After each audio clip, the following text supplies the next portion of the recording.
Hello दोस्तों, नमस्कार। मैं दिनेश कुमार आप सबका स्वागत करता हूं आपके अपने YouTube channel Bundelkhand wifi study में।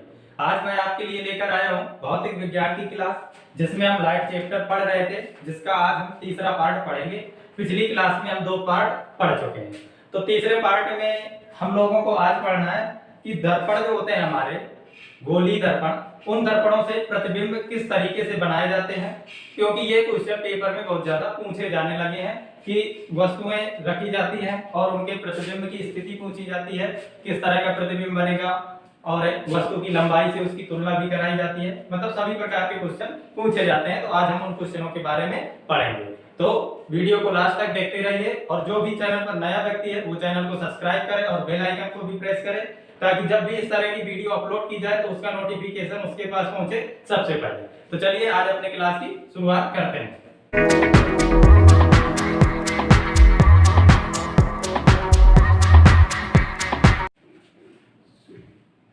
शुरुआत करने से पहले मैं आप लोगों को कुछ टॉपिक के बारे में बता देता हूं थोड़ा सा, जो मैंने पिछली क्लास में आप लोगों को बताया हुआ था।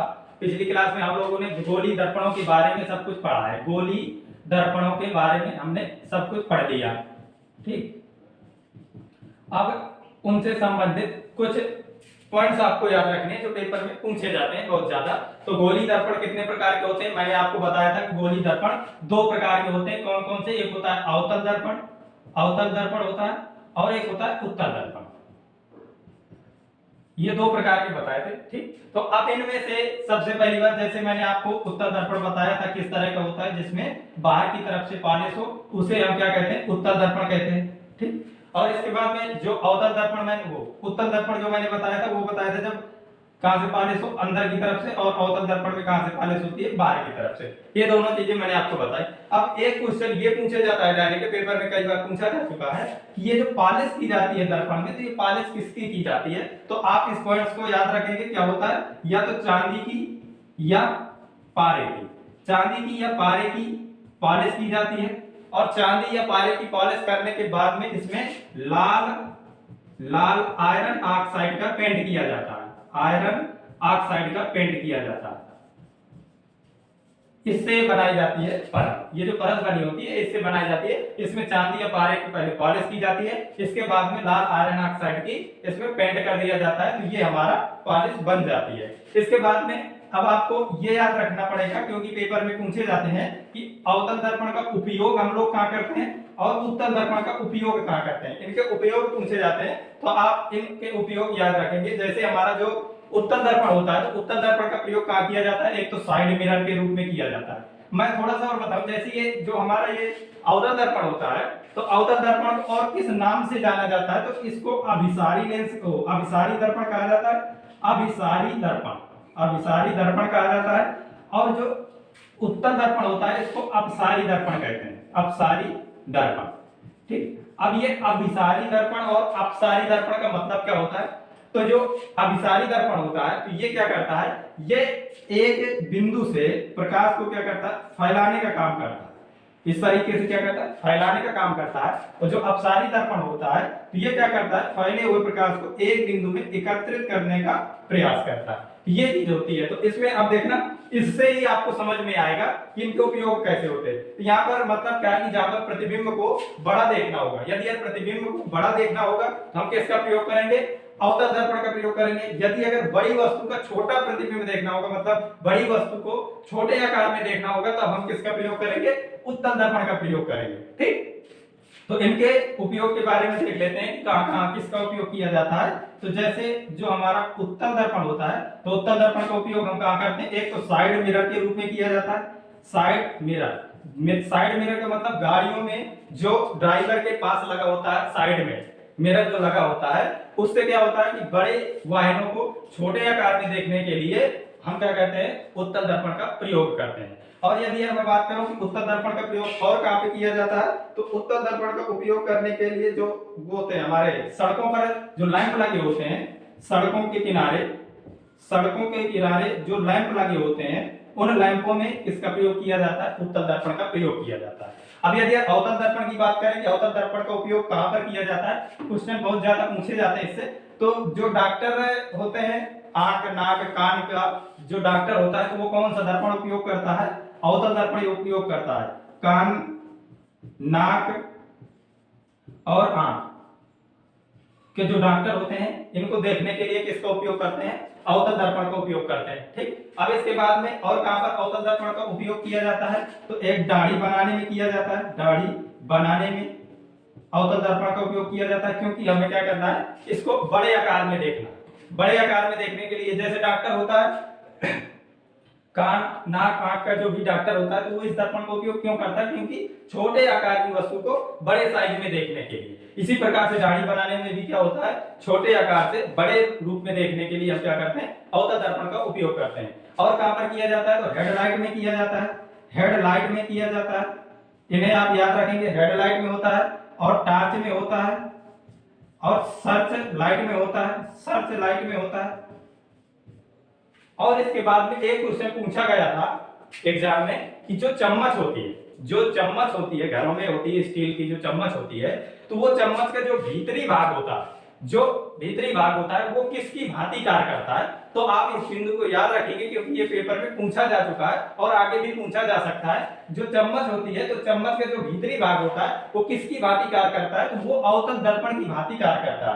आप याद रखेंगे चम्मच का भीतरी भाग, भीतरी भाग किसकी भांति काम करता है, तो अवतल दर्पण की भांति काम करता है। आप इनको याद रखेंगे, ये क्वेश्चन डायरेक्ट क्योंकि पेपर में पूछे जाते हैं। जो भी है आंख और नाक कान का डॉक्टर कौन सा दर्पण उपयोग करता है, अवतल दर्पण। दाढ़ी बनाने में किसका प्रयोग होता है, अवतल दर्पण का। हेडलाइट में किसका होता है, अवतल दर्पण का। टॉर्च में सर्च लाइट में कहां पर किसका प्रयोग होता है, अवतल दर्पण का प्रयोग होता है। और जो चम्मच का भीतरी भाग होता है वो किसकी भांति काम करता है, तो वो अवतल दर्पण की भांति काम करता है। और उत्तल दर्पण में केवल यही दो बिंदु मतलब पूछे जाते हैं हमेशा, साइड मिरर के रूप में और सड़कों में लैंपों में किसका प्रयोग किया जाता है, उत्तल दर्पण का प्रयोग किया जाता है। अब हम आगे पढ़ते हैं प्रतिबिंब किस तरीके से दर्पणों में बनाए जाते हैं। मैं आपको बिल्कुल सिंपल तरीके से पढ़ाऊंगा जिससे आप आसानी के साथ में बना सकते हैं, कोई भी दिक्कत नहीं रहेगी आपकी।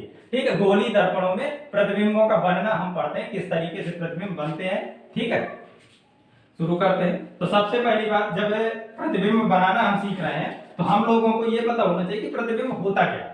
तो प्रतिबिंब क्या होता है, जब मान लो प्रकाश की कोई भी किरण आती है और दर्पण से टकराती है, टकराने के बाद में जब जिस भी बिंदु पर वो मिलती हैं, जिस भी बिंदु पर एक दूसरे को काटती हैं, तो उस बिंदु को क्या कहा जाता है, उस वस्तु का प्रतिबिंब कहा जाता है। जैसे मान लो मैं एक फिगर बना के आप लोगों को समझा दूं। जैसे मान लो मैं अवतल दर्पण ले लेता हूं, अवतल दर्पण में मान लो ये मैंने अवतल दर्पण ले लिया और इसका ये मैंने मुख्य अक्ष खींच दिया, तो इससे क्या होता है कि जैसे मान लो कोई भी प्रकाश की किरण आती है, कोई भी प्रकाश की किरण आती है, मान लो ये आई समांतर, तो ये कहां से जाएगी, मैं दर्शा देता हूं, ये फोकस है, ये मान लो वक्रता केंद्र है। ये मैंने पिछली क्लास में सब कुछ आप लोगों को बता दिया है, फोकस क्या होता है, वक्रता केंद्र क्या होता है और उन्हें कैसे प्रदर्शित करते हैं। तो जैसे ये आती है, मान लो ये कहां से निकल गई, फोकस से निकल गई। और कोई यदि अगर किरण आती है वो भी ऐसे आती है, मान लो ऐसे फोकस से निकल गई, तो ये जहां पर इन दोनों ने काट दिया तो वही उसका क्या होता है, प्रतिबिंब होता है। तो प्रतिबिंब किसे कहते हैं, प्रकाश की किरणें दर्पण से टकराने के बाद में परावर्तन के पश्चात में जब वो दर्पण से टकराती हैं तो परावर्तन होता है। परावर्तन के पश्चात जिस भी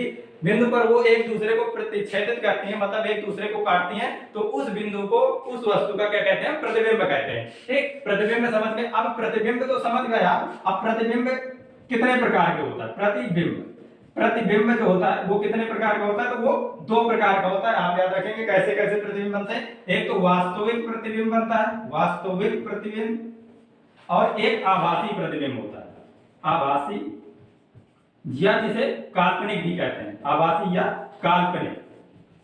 आप इन्हें याद रखेंगे, आभासी या काल्पनिक प्रतिबिंब होता है। तो प्रतिबिंब कितने प्रकार के होते हैं, दो प्रकार के होते हैं। क्वेश्चन पूछा भी जा सकता है डायरेक्ट।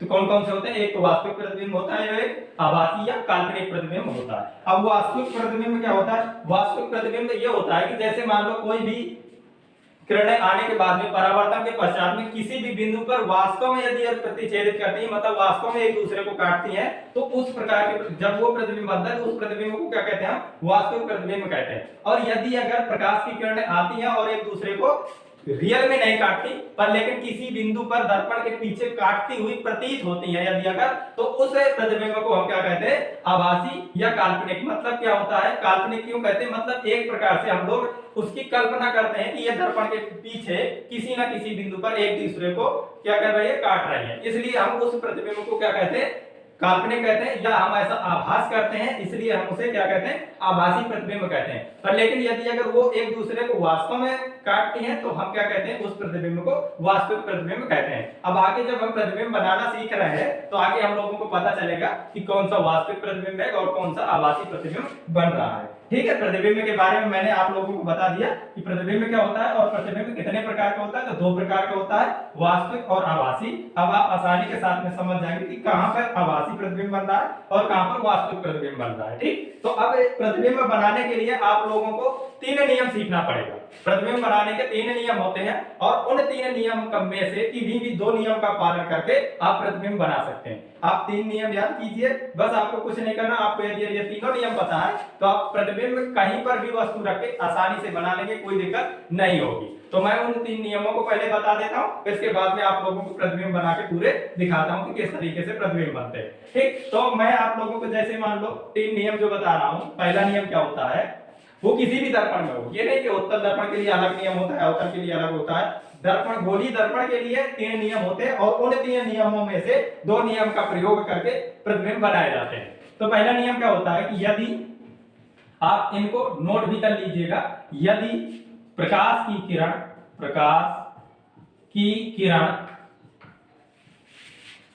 मुख्य अक्ष के समांतर आती है तो दर्पण से टकराने के बाद फोकस से वापस जाएगी। ये मैंने आपको क्या बताया, यदि अगर कोई भी किरण, ये नियम होता है कि यदि अगर कोई भी किरण मुख्य अक्ष के समांतर आती है तो समांतर आने पर क्या होता है कि वो जब भी दर्पण से टकराएगी तो टकराने के बाद में उसका परावर्तन होगा। जब परावर्तन होता है तो वो प्रकाश की किरण वापस हमेशा और हमेशा कहां से जाती है, फोकस से होकर जाती है। जैसे मान लो मैं अवतल दर्पण ही ले लेता हूं, जैसे मैंने ये अवतल दर्पण ले लिया। ठीक, अवतल दर्पण यदि मैंने ले लिया, बाहर की तरफ से पॉलिश होगी तो उसे हम क्या कहेंगे, अवतल दर्पण कहेंगे। ये मैंने उसका मुख्य अक्ष खींच दिया। ठीक, मुख्य अक्ष खींच दिया मैंने, तो ये जो मुख्य अक्ष है, तो यदि यार कोई भी प्रकाश की किरण, मैंने क्या बताया कि यदि अगर वो मुख्य अक्ष के समांतर आती है, अब वो चाहे नीचे से आए या ऊपर से आए, मुख्य अक्ष के समांतर आनी चाहिए। मैंने ये ले लिया दर्पण का फोकस है और ये मैंने ले लिया कि ये दर्पण का क्या है, वक्रता केंद्र है। ठीक, तो यदि अगर कोई भी प्रकाश की किरण मुख्य अक्ष के समांतर आती है, ये मैंने समांतर किरण लेकर आया, समांतर आती है, जब वो दर्पण से टकराएगी तो टकराने के बाद में हमेशा कहां से, फोकस से होकर जाएगी। आपको कुछ नहीं करना, सीधे और सीधे वो क्या है, यदि अगर समांतर आएगी तो हमेशा फोकस से होकर जाएगी, आप फोकस से होकर उसे निकाल देंगे। ये एक नियम है। यदि उत्तल दर्पण की बात करूं, जैसे उत्तल दर्पण में अंदर की तरफ से पॉलिश होगी और ये मैंने उसका खींच दिया मुख्य अक्ष, ये मैंने उसका मुख्य अक्ष खींच दिया, इसका ये हो जाएगा फोकस और ये हो जाएगा वक्रता केंद्र। ठीक, तो यदि अगर कोई भी किरण मुख्य अक्ष के ऐसे समांतर आएगी तो वो क्या होता है, फोकस से होकर जाएगी। पर लेकिन इसमें क्या है, पॉलिश अंदर की तरफ से, तो फोकस से होते हुए क्या होगी, प्रतीत होगी। इस तरह से क्या होगी, प्रतीत होगी, इस तरह से।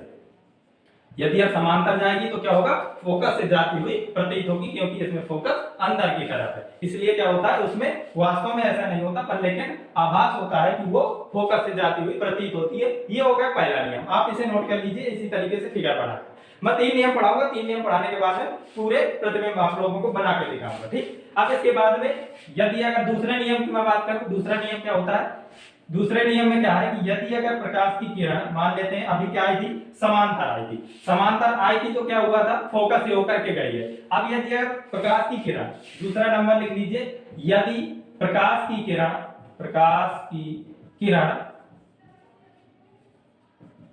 फोकस से होकर आए, फोकस से आती है तो परावर्तन के पश्चात मुख्य अक्ष के समांतर जाएगी, मुख्य अक्ष के समांतर जाएगी, जस्ट अपोजिट है, पहले का जस्ट अपोजिट है दूसरा। जैसे मैंने इसमें मैं ले लेता हूं, मान लो मैंने अवतल दर्पण ले लिया, अवतल दर्पण लेने के बाद में मैंने उसका मुख्य अक्ष खींचा, फोकस बना दिया और ये हो गया वक्रता के। मैंने क्या कहा कि यदि अगर समांतर आती है तो फोकस से होकर जाती है। अब इसमें क्या कह रहा है, यदि अगर फोकस से आती है तो हमेशा समांतर जाएगी। मान लेते हैं कोई प्रकाश की किरण यदि फोकस से होकर आती है इस तरीके से, तो टकराने के बाद में क्या होता है, ये मुख्य अक्ष के समांतर जाती है, इस तरीके से निकल जाएगी, समांतर निकल जाएगी, इसके मुख्य अक्ष के ये समांतर जाएगी यदि फोकस से आएगी। और मैंने उसमें क्या बताया था, यदि समांतर आएगी तो फोकस से जाएगी, जस्ट अपोजिट है, ये एक दूसरे की क्या है, जस्ट अपोजिट है। यदि मुख्य अक्ष के समांतर आती है कोई किरण तो फोकस से होकर जाती है, और यदि फोकस से आती है तो मुख्य अक्ष के समांतर जाती है परावर्तन के पश्चात। अब तीसरा नियम आप लोगों को और याद रख लेना है। तीसरा नियम क्या होता है, मैं पूरा नहीं मिटा रहा, मैं आप लोगों को बता दे रहा हूं डायरेक्ट, ऐसे ही आप उसे नोट कर लेना। इधर मैं लिख देता हूं थोड़ा सा कि यदि अगर प्रकाश की किरण वक्रता केंद्र से आए, यदि यार क्या हो, प्रकाश की किरण वक्रता केंद्र से आती है, जब वक्रता केंद्र से आती है तो फिर वापस वो कहां से जाती है, वापस भी वक्रता केंद्र से जाती है, वक्रता केंद्र से जाती है। यदि अगर प्रकाश की किरण वक्रता केंद्र से आती है तो वक्रता केंद्र से ही वापस जाती है। जैसे मान लो कोई प्रकाश की किरण ऐसे वक्रता केंद्र से आती है तो क्या होता है, वो उसी में वक्रता केंद्र से ही वापस हो जाती है। तो ये तीन नियम आपको याद रखना। अब इन्हीं तीन नियमों से हम पूरे प्रतिबिंब बनाएंगे। पहले अवतल दर्पण के बनाते हैं, फिर उत्तल दर्पण के बनाते हैं। सभी स्थितियों के मैं आप लोगों को बना के दिखाऊंगा, जितनी भी स्थितियां संभव हो सकती हैं। और पेपर में एक न एक स्थिति जरूर पूछी जाती है, और सबसे ज्यादा ये रेलवे के पेपर में पूछी जाने लगी है। मैं पिछली बार जो रेलवे के एग्जाम हुए, रेलवे लोको पायलट का एग्जाम हुआ और ग्रुप डी का पेपर हुआ, उसमें सबसे ज्यादा प्रतिबिंब की स्थितियां पूछी गई हैं। ठीक है, तो अब हम पढ़ते हैं प्रतिबिंब की स्थितियां। ठीक, प्रतिबिंब अवतल दर्पण में पढ़ते हैं पहले अवतल दर्पण। अवतल दर्पण, अवतल दर्पण में प्रतिबिंबों की स्थितियां कैसी होती हैं, तो जितनी भी स्थितियां संभव है मैं सारी स्थितियों के बारे में आप लोगों को एक बार बता देता हूं, फिर आप आसानी के साथ में उन्हें कर सकते हैं। जैसे मान लो मैंने एक अवतल दर्पण बना लिया, ठीक, अवतल दर्पण मैंने बना लिया, एक अवतल दर्पण बना के मैं सभी स्थितियों को ऐसे ही यहीं पे समझा देता हूं आप लोगों को। ये मैंने मुख्य अक्ष खींच दिया, इसका मान लेते हैं ये हमारा क्या फोकस है और ये हमारा क्या वक्रता केंद्र है, ये मैंने मान लिया। अब वो किस तरह की स्थितियां देता है, फर्स्ट नंबर स्थिति क्या देगा, वो वस्तु को बोलेगा कि वस्तु कहां पर रखी है। ठीक, यदि अगर वस्तु बोल दे कि अनंत पर रखी, पहली स्थिति क्या होती है, मैं आप लोगों को यहाँ पे स्थितियां भी लिख देता हूं कहां पे होती है। पहली स्थिति क्या होगी, यदि यह वस्तु अनंत पर रखी हो, ठीक, वस्तु अनंत पर रखी हो, या तो फिर वस्तु अनंत अनंत तथा वक्रता केंद्र के बीच रखी हो, वक्रता केंद्र के बीच,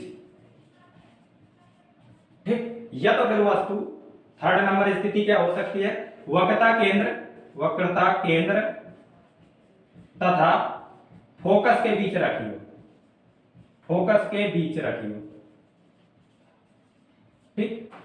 और या तो वो वस्तु को कहां पर रख सकता है, वक्रता केंद्र पर रख सकता है, वक्रता केंद्र पर रख सकता है, और कहां पर रख सकता है, फोकस पर रख सकता है, फोकस पर रख सकता है, और कहां पर रख सकता है, फोकस और ध्रुव के बीच रख सकता है। ठीक, तो ये सारी स्थितियां से प्रतिबिंब पूछे जाते हैं पेपर में। वो कोई भी पूछ सकता है आपसे, या तो अनंत पर रखी वस्तु का पूछ सकता है, या अनंत तथा वक्रता केंद्र के बीच में रखी वस्तु को पूछ सकता है, ठीक, या तो फिर वक्रता केंद्र तथा फोकस के बीच में रखी वस्तु के बारे में पूछ सकता है, प्रतिबिंब कहां बनेगा, कैसा बनेगा। या तो आपसे पूछ सकता है कि वस्तु वक्रता केंद्र पर रखी है, या वस्तु फोकस पर रखी है, या वस्तु फोकस और ध्रुव के बीच में रखी है। ठीक, तो इसके अवतल दर्पण के प्रतिबिंबों के बारे में एक बात मैं आप लोगों को बता दूं कि सबसे मेन जरूरी क्या होता है, पॉइंट्स जो डायरेक्ट पूछ लिए जाते हैं कि आपसे ये पूछ लिया जाता है कि अवतल दर्पण द्वारा प्रतिबिंब कैसा बनता है। तो अवतल दर्पण द्वारा जब भी इस तरह का क्वेश्चन पूछा जाता है कि प्रतिबिंब कैसा बनता है, तो आप लोगों को क्या बताना है कि अब बताएंगे कि एक तो सबसे पहली बात बड़ा बनता है, आपको ये बताना है, लेकिन ये नहीं कि हमेशा बड़ा बनता है, पर लेकिन यदि डायरेक्ट क्वेश्चन आपसे पूछता है तो आप क्या बताएंगे कि बड़ा बनता है, ठीक, पर लेकिन हमेशा बड़ा नहीं बनता। और इसके बाद में और क्या होता है कि वास्तविक बनता है। वास्तविक बताएंगे आपकी वास्तविक बनता है, पर लेकिन हमेशा नहीं बनता है। अभी आपको जब मैं ये बना के दिखाऊंगा तो पता चल जाएगा।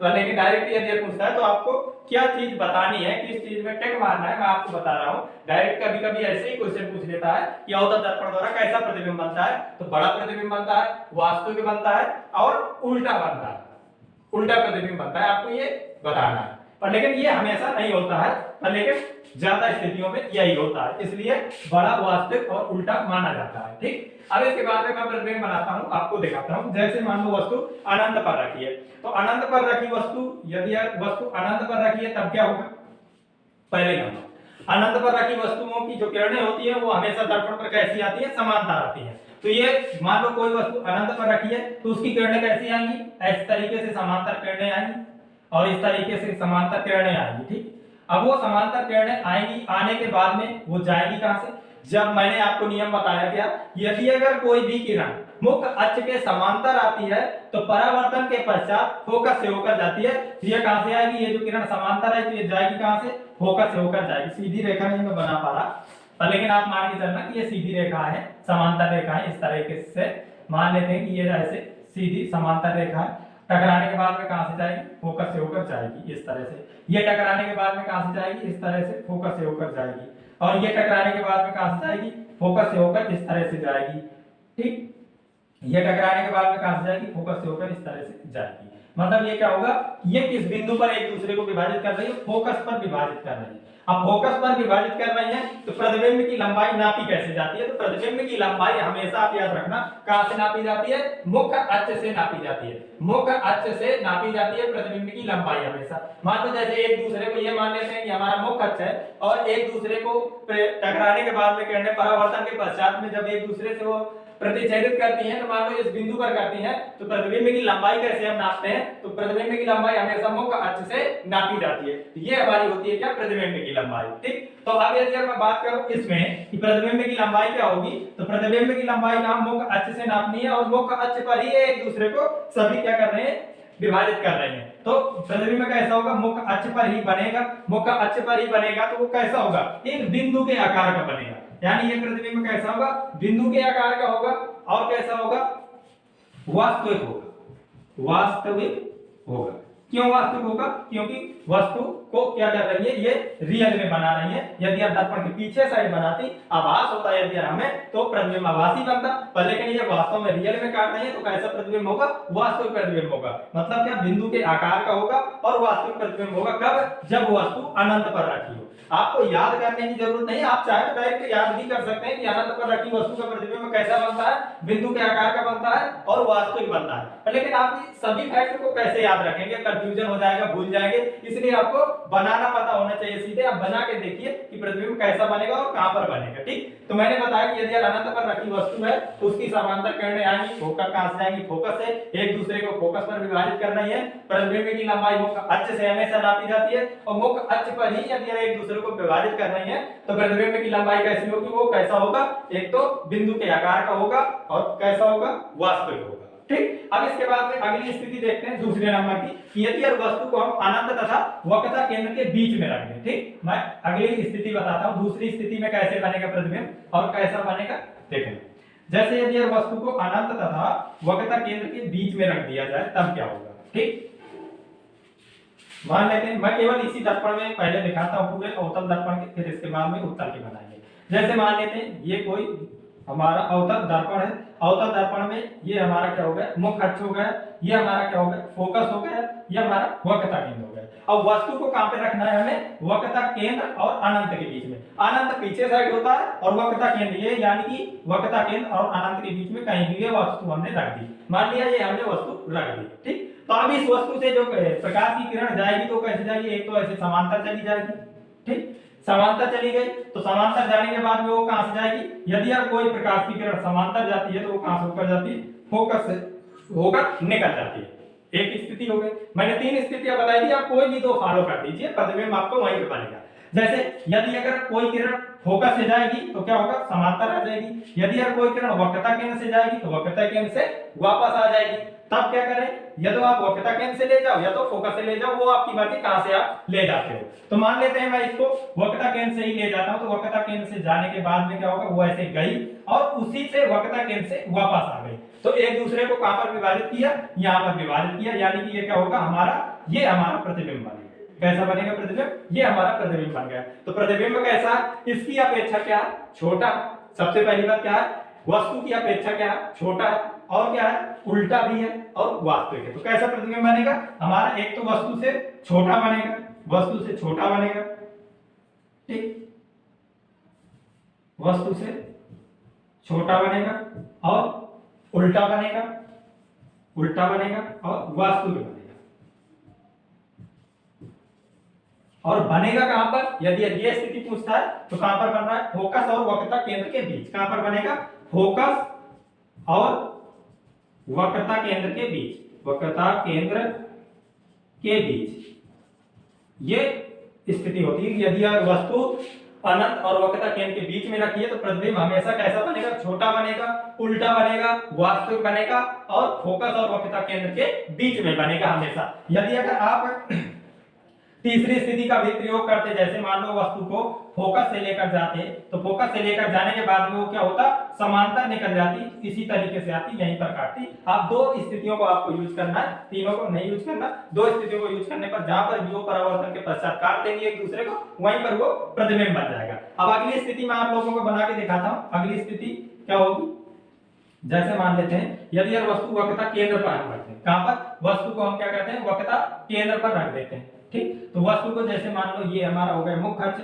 ये हमारा हो गया फोकस, ये हो गया हमारा वक्रता केंद्र। तो वस्तु को यदि हम वक्रता केंद्र पर ही रख दें, ऐसे वक्रता केंद्र पर रख दें, तब क्या होगा, प्रकाश की किरण कैसे जाएगी, ऐसे जाएगी और कहां से होकर जाएगी, समांतर गई तो फोकस से होकर निकल आएगी, ठीक। अब यदि प्रकाश की किरण फोकस से जाएगी तो क्या होगा, फोकस से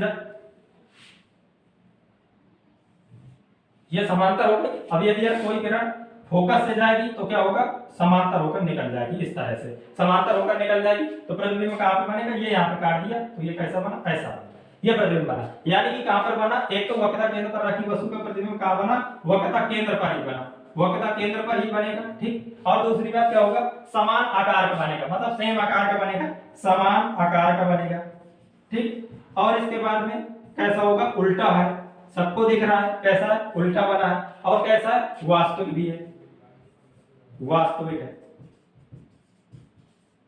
ये बनेगा। यदि वक्रता केंद्र पर रखी है वस्तु तो उसका प्रतिबिंब कहां पर बनेगा, वक्रता केंद्र पर ही बनेगा, समान आकार का बनेगा, उल्टा बनेगा और वास्तविक प्रतिबिंब होगा। अब यदि मैं स्थिति की बात करूं, ये कि हमारा क्या है कि वक्रता केंद्र और फोकस के बीच में हम वस्तु को रखें। यदि हम वस्तु को और आगे ऐसी तरीके से बढ़ाते जाए कि हम क्या करें, वस्तु को यहाँ पर रख दें वक्रता केंद्र और फोकस के बीच में। जैसे मान लो ये हमारा फोकस है, ये हमारा वक्रता केंद्र है, और वस्तु को इन दोनों के बीच में रख दें। तो यदि वस्तु को इन दोनों के बीच में रखते हैं तब क्या होगा, समांतर यदि जाएगी किरण तो कहां से, फोकस से होकर निकल आएगी, ये निकाल दी हमने फोकस से होकर। और यदि फोकस से जाएगी तो फोकस से जाने के बाद में वो क्या हो जाएगी, समांतर निकल जाएगी।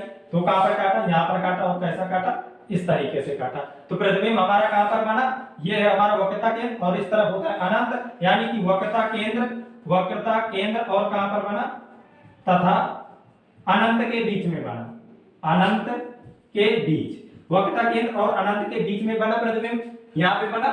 तो ये वक्रता केंद्र है, वक्रता केंद्र और अनंत के बीच में बनेगा प्रतिबिंब। और कैसा बनेगा, सबसे पहली बात तो उस वस्तु से बड़ा बना, तो वस्तु से बड़ा हो जाएगा, और क्या होगा, उल्टा होगा, उल्टा बना, और कैसा होगा, वास्तविक बना, वास्तविक बना। वास्तव में एक दूसरे को विभाजित कर रहे हैं तो हमारा कैसा बना, वास्तविक बना। ये स्थिति भी हमारी हो गई। अब इसके बाद में यदि वस्तु को फोकस पर रखते हैं तब क्या होगा, यदि वस्तु को फोकस पर रखते हैं तब देखना क्या होता है। मैं आपको स्थितियां ऐसे थोड़ा जल्दी जल्दी बता देता हूं, ठीक है, सभी स्थितियों के बारे में क्योंकि बताना है। तो जैसे वस्तु को मैं मानता हूं कि फोकस पर मैंने रख दिया, ऐसे ही ये मैंने मुख्य अक्ष खींच दिया, मुख्य अक्ष, ये हमारा दर्पण हो गया और ये मैंने मुख्य अक्ष खींच दिया। तो मुख्य अक्ष खींच दिया, तो मुख्य अक्ष खींचने के बाद में यदि अगर वस्तु को मैं फोकस पर रख देता हूं, देखना वस्तु को फोकस पर रखने पर क्या होता है। जैसे ये हो गया हमारा फोकस, ये हमारा हो गया वक्रता केंद्र, ठीक, वक्रता केंद्र हो गया, वस्तु को हमने फोकस पर रख दिया ऐसे।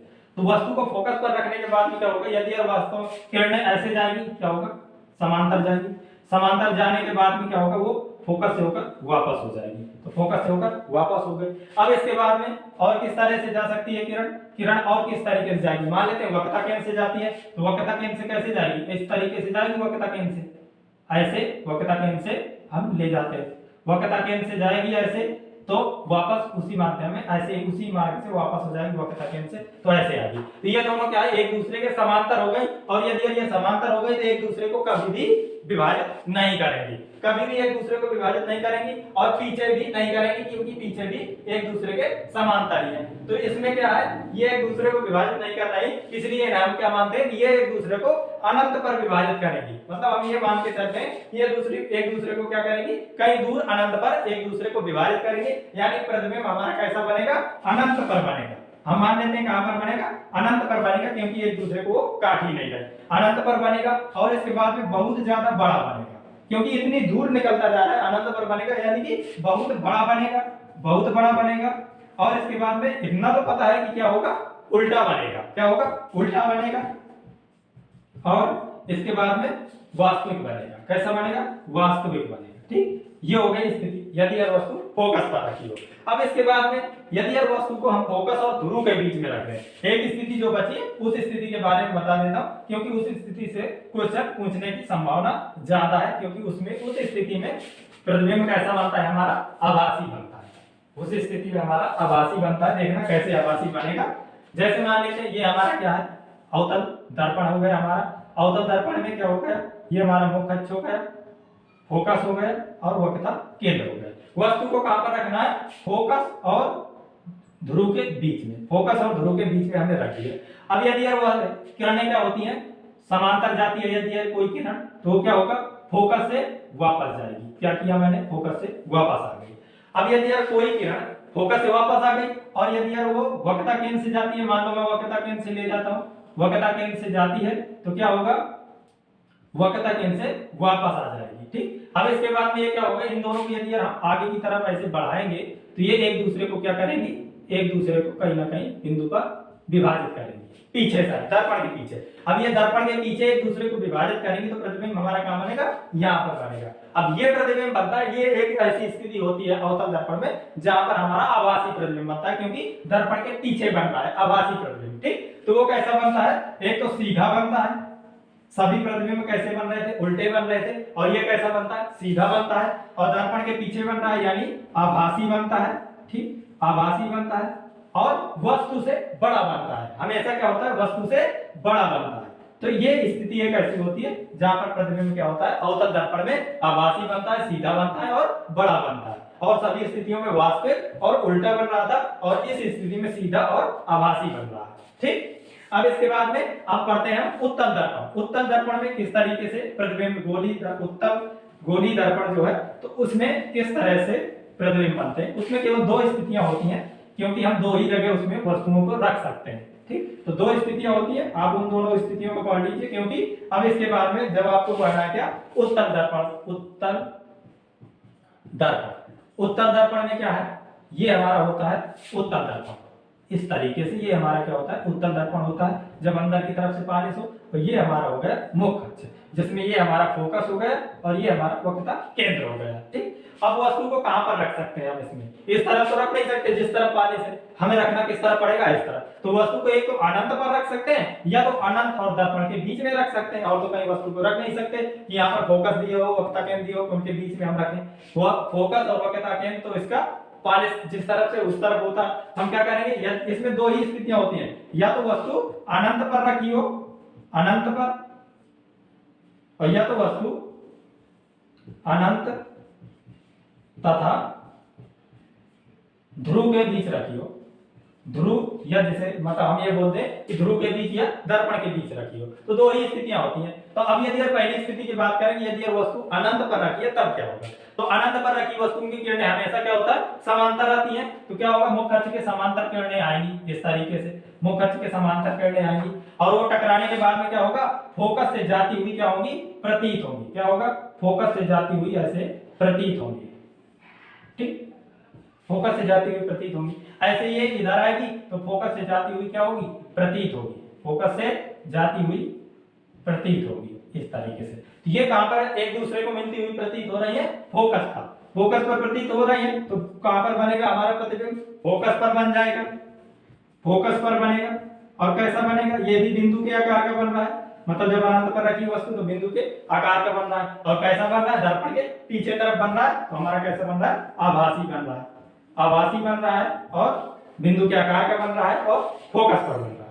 अब यदि अगर वस्तु को अनंत और ध्रुव के बीच में रख दें तब क्या होगा, यदि अगर वस्तु को अनंत और ध्रुव के बीच में रख देते हैं, ठीक, दूसरी स्थिति देखते हैं,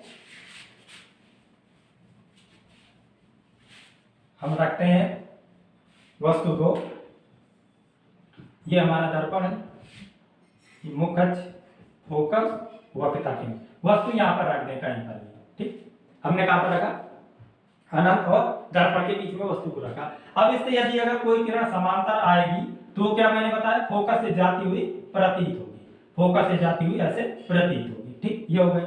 अब यदि अगर कोई वस्तु क्या होगा, वक्रता केंद्र से जाएगी तो वक्रता केंद्र से आती हुई प्रतीत होगी, ये स्थिति मैंने बताई है। कोई भी दो स्थितियां लगानी है, तीन जो मैंने बताई थी, तो ये मान लेते हैं कि वक्रता केंद्र से ऐसे जाती है तो वक्रता केंद्र से आती हुई भी प्रतीत होगी। तो ये एक दूसरे को कहां पर विभाजित कर रहे हैं, यहां पर देखो, यहां पर विभाजित कर रहे हैं एक दूसरे को, ये हमारा बन गया प्रतिबिंब। तो प्रतिबिंब कैसा बना इसमें, एक तो सीधा बना, सीधा बना, छोटा बना और आभासी बना,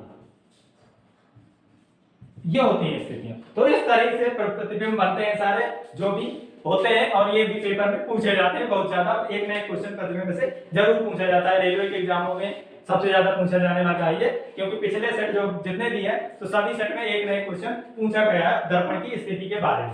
अब इसके बाद में मैं आपको थोड़ा सा और बता दूं इसके बारे, मतलब कि गोली दर्पणों के बारे में, और अगली क्लास में हम इस गोली दर्पण के परावर्तन से संबंधित, अब ये जो मैं आपको टॉपिक पढ़ा रहा हूं तो पूरा टॉपिक परावर्तन से संबंधित है। जब परावर्तन पूरा खत्म हो जाएगा, आज ये जितना भी आपका थ्योरिकल है मैंने सबको पढ़ा दिया, कुछ चीजें जो बची हैं वो चीजें मैं अभी आपकी क्लियर किए देता हूं, और अगली क्लास में परावर्तन से संबंधित सारे न्यूमेरिकल भी हल करा दूंगा। फिर इसके बाद में मैं आप लोगों को अपवर्तन पढ़ाऊंगा। आपको ऐसे नहीं पढ़ाऊंगा कि पहले मैंने परावर्तन पढ़ा दिया उसके बारे में बाकी सब कुछ छोड़ के पूरी स्थितियों के बारे में ना पढ़ाया, सीधे अपवर्तन पढ़ाया डायरेक्ट, ऐसे मैं नहीं पढ़ाऊंगा। आप लोगों को विद्वत ढंग से पूरी गहराई के साथ में पढ़ाऊंगा, कोई भी टॉपिक नहीं छूटने पाएगा। इसके बाद में मैं आज आपका पूरा परावर्तन खत्म किए देता हूं। परावर्तन खत्म करने के बाद में कल परावर्तन से संबंधित जितने भी न्यूमेरिकल बन सकते हैं वो सारे न्यूमेरिकल हल करा दूंगा, फिर इसके बाद में अपवर्तन पढ़ाऊंगा, ठीक है। तो अब इसके बाद में आप लोगों को याद रखना है कुछ चीजें जो जिनका उपयोग होगा आपका न्यूमेरिकल हल करने में। तो आपको इन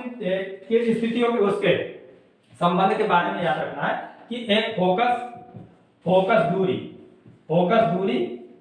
और वक्रता त्रिज्या में संबंध,